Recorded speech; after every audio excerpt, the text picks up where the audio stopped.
What is going on, guys? This is Crowzen, and welcome back to another Baldur's Gate 3 companion build. This time we are going to take a look at KARLACH. KARLACH is probably my second favorite character behind Minthara, and this build revolves around going with half 4 elements monk and half Tiger Heart Barbarian in a build that I call the Infernal MONKBARIAN. It's a build that just fits KARLACH's style, it's RP friendly, and this build is really just the quintessential build for her based on style points alone, and it's a build that can do very good damage as well as being a very good CC class or applying some very nasty debuffs to your enemies. And both of these subclasses complement each other very well, and you get a lot of synergy with this build. So let's take a look at the build. So beginning with our ability points and our starting class, the first thing you want to do is start out as a barbarian for two reasons. One, you can start using rage from the very beginning of the game, and two, you get medium armor proficiency, and I recommend everyone use medium armor with KARLACH on this build. It's just going to be better in the long run, and then you can use some very good medium armor in Act 1 and have a higher armor class by doing so. So for the ability points, strength is going to be our main ability here, so start out with 17, that way we can get this up to 18 with our first feat. And if you take a look, I actually value dexterity pretty highly with this build, especially over wisdom, so I start out with 14 dex, that way we get higher initiative, and then we could get a +2 bonus to our armor class wearing medium armor. And then I go for 14 constitution, 10 intelligence, and then I got my wisdom at 12. Now I know wisdom does help, especially with spell save difficulty class on some of the spells. The problem is the main spells do not use your spell save difficulty class with wisdom. So there's really no need to have a super high wisdom, especially with this build here. So I also go with just 8 charisma, and then for the skill proficiencies, I like to select animal handling and perception. So now we could work on our level path all the way up to level 12, and you really have two options at this point. You could either go for 5 straight levels in a barbarian or 5 straight levels in monk because we're trying to get our extra attack. I recommend that everyone go with monk here. Monks are just way more powerful early on in the game, especially a strength based monk, and then you could also get some very good gloves early on in Act 1 that can really add on a lot of damage to all of your unarmed attacks, and especially flurry of blows. So it's just better to go monk rather than barb in my opinion.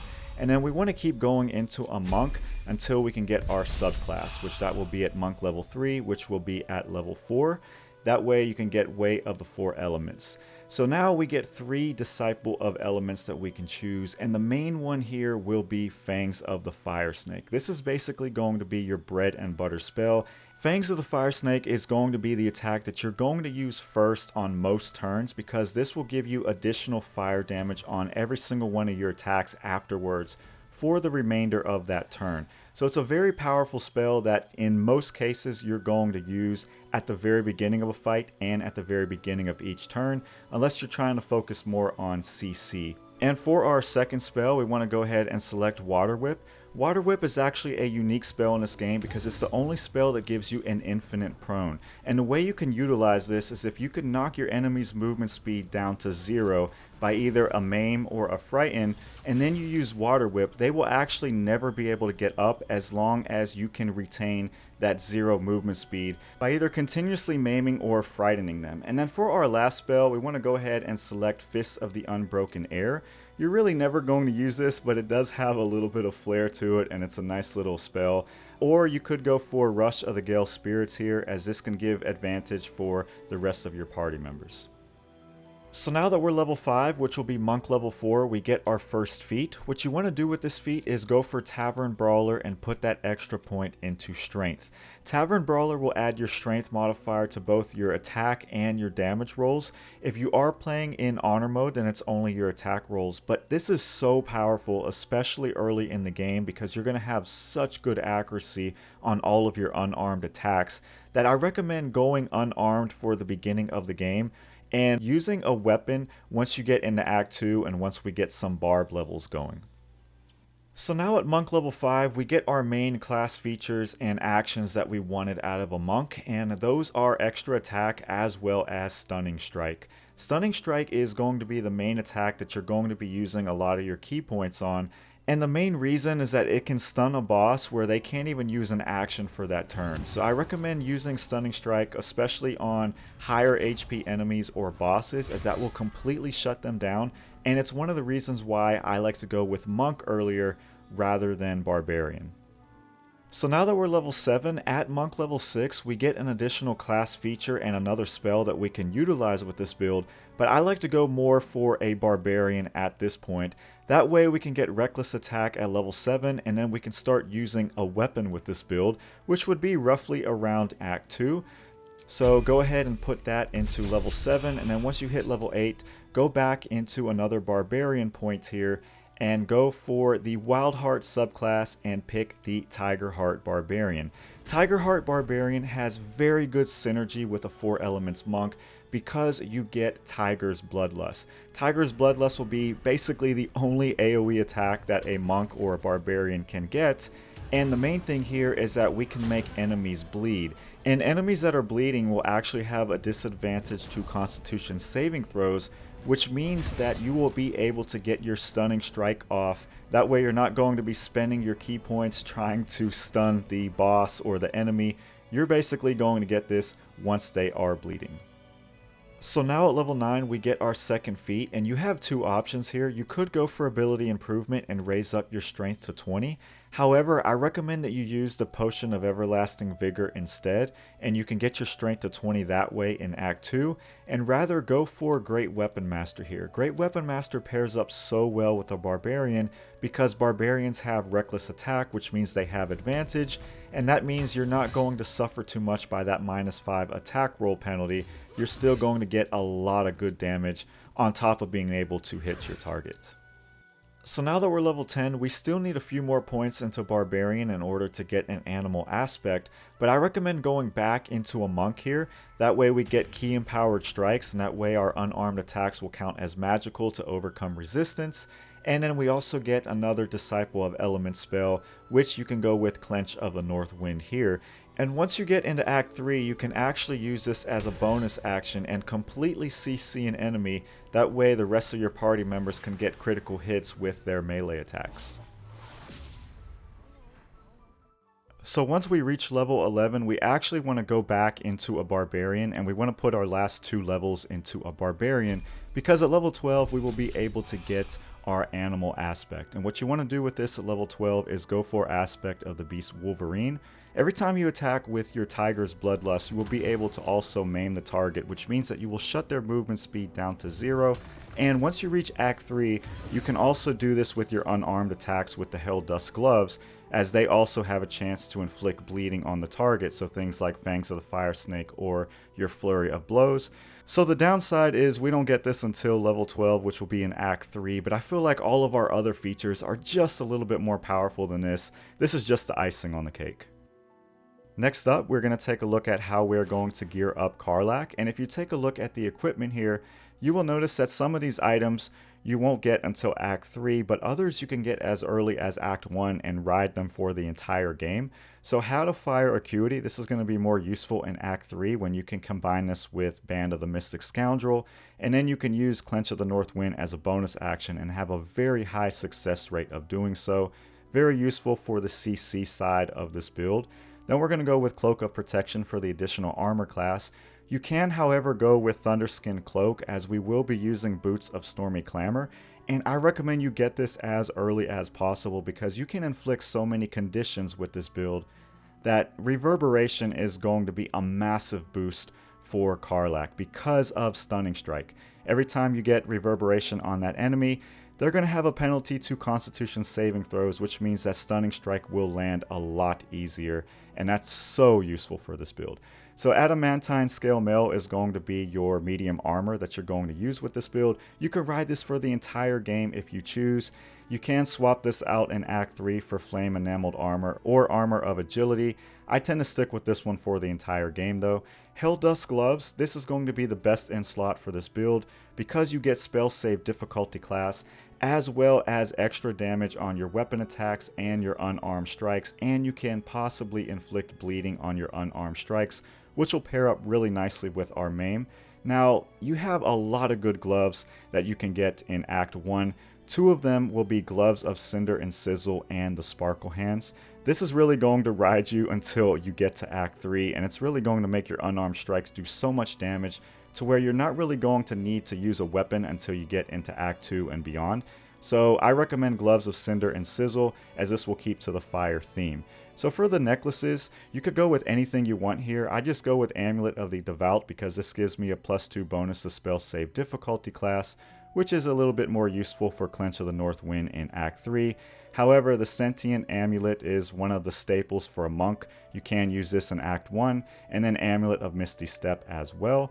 So I mentioned Band of the Mystic Scoundrel in Act 3. Also Caustic Band for the additional weapon damage. We could also go with the Callous Glow Ring. However, I couldn't find a consistent way to put this on my weapon unless I use light or something, so I just went with the Caustic Band instead. But you can also go with the Callous Glow Ring, as this will work for some of your unarmed strikes. And then in Act 3 we will be going with the Hellfire Great Axe. This just gives you that fire vibe because you will gain 2 turns of heat every time you deal weapon damage, and then you can convert that into additional fire damage, which is amazing. You can also get the Thermodynamo Axe in Act 2, and this will have the same effect. It will just do a little bit less damage, and you won't get that +2 weapon enchantment. And then for the bow, I just go with Hellrider Longbow for initiative. You can also go with Bow of Awareness in Act 1, and that is how we gear up KARLACH. So now we could get into the really fun stuff and do a combat showcase here featuring KARLACH, and I am using a few buffs just to make sure this fight goes by a little bit faster. So I have Infernal Fury on by giving KARLACH a soul coin. I recommend giving her soul coins, especially if you're going to fight a really tough boss. Also Haste and Elixir of Bloodlust. So the first thing you want to do when you start off a fight is use your Rage Tiger Heart with your bonus action. Now you won't have access to Tiger Heart in Act 1. Because of that, you're probably better off just using Flurry of Blows with your bonus action on the first turn instead, because a lot of those enemies in Act 1 don't have a lot of health, so maximizing damage from the very beginning is probably more useful than just using the regular Rage. However, it's still there in case you ever want to use your Rage. Now, what we want to do with our first action is always use Fangs of the Fire Snake if we're trying to maximize our damage, because this extra fire damage that we get will carry on for all of our actions for the rest of this turn. So with more actions, this becomes more powerful. So I'm just going to go ahead and use Fangs of the Fire Snake on the highest health enemy here. And then from there we can get into position and use a Tiger's Bloodlust Cleave. So let's go ahead and get over here, and let's use Tiger's Bloodlust. And the cool thing is that if you do happen to miss with this because you don't have advantage yet, you can use Reckless Attack as a reaction, and it gives you advantage and a chance to actually hit where you would otherwise miss here. So this is a very nice thing that you can do with Tiger's Bloodlust. So let's go ahead and use our Reckless Attack here, and maybe we get this to actually hit. Nice. So usually it works, sometimes it doesn't, so I'm kind of glad it worked there. So now let's just go ahead and go right back into another Tiger's Bloodlust. We did happen to miss this enemy though, and let's do it one more time. And so now we do get that extra action because we do have our Elixir of Bloodlust on. So what I'm going to do here is just try to take out both of these enemies if I can. So let's go ahead and just use a Reckless Attack here. And let's use our regular attack here. So now that we're in the start of turn 2, we actually can use our heat convergence here since we do have 6 stacks of heat. And basically what this does is whenever you have this toggled on, for the next attack you will deal additional fire damage for every turn of heat that you have. So in this case I have 6 turns of heat, which will mean additional fire damage on the next attack. So we might as well just go ahead and use this here. Let's just go ahead and use it on this enemy. And wow, that was a lot of damage there. 58 just on our Fangs of the Fire Snake with a crit. So from here on out, this is basically the end of the fight.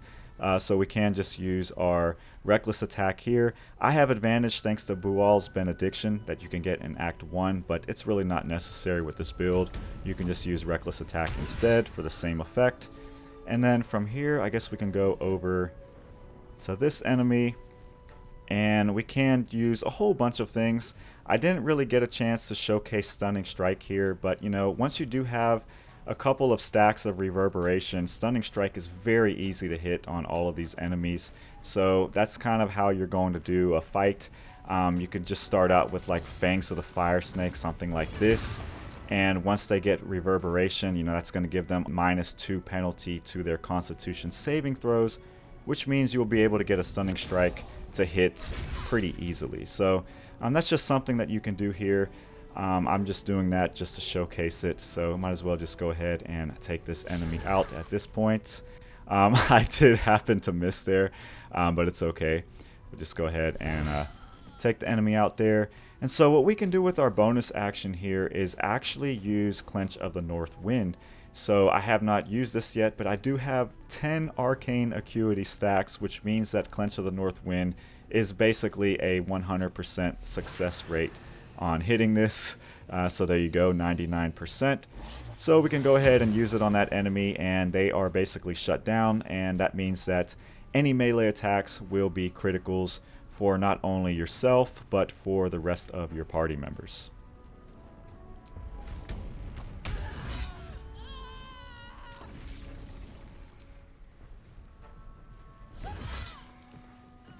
So I hope you guys enjoyed my KARLACH Infernal MONKBARIAN build, and this build was just so much fun to use. I was actually using this on my main character before I switched it onto KARLACH, and this just fits KARLACH's style so much. Like I said earlier, this just feels like the quintessential KARLACH build based on style alone.